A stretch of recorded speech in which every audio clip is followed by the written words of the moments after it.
When Google was first created, it was based on something called PageRank, which is named after Larry Page, one of the founders of Google.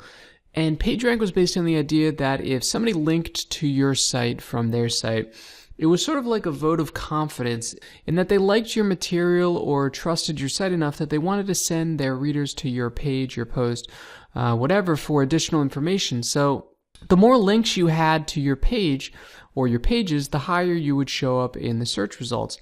Now, the number is still very important, but other factors are now also considered.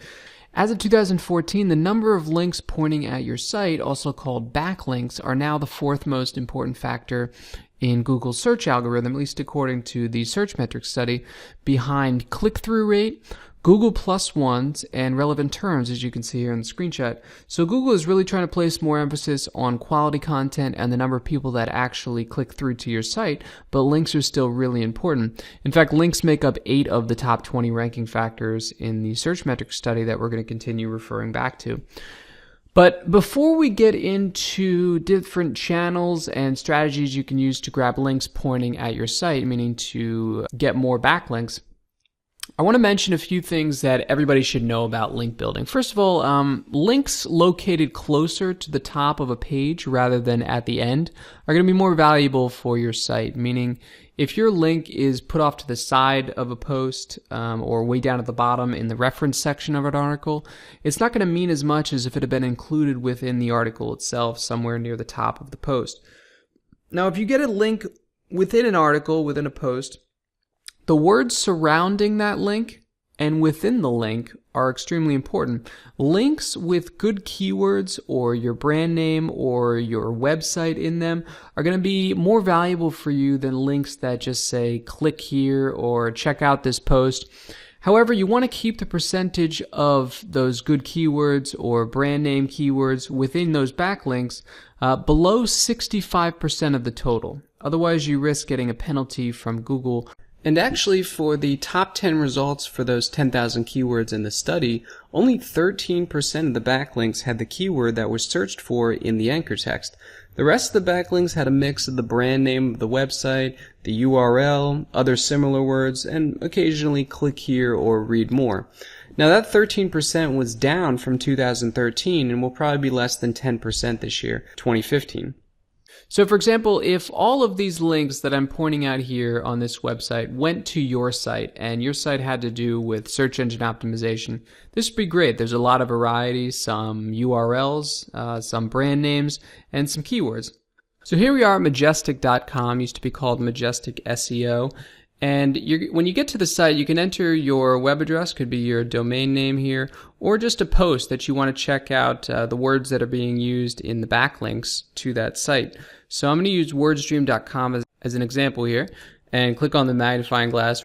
And then when you scroll down, you're going to see this little pie chart here on the right. It says anchor text, and anchor text are the words that are used within the backlinks themselves.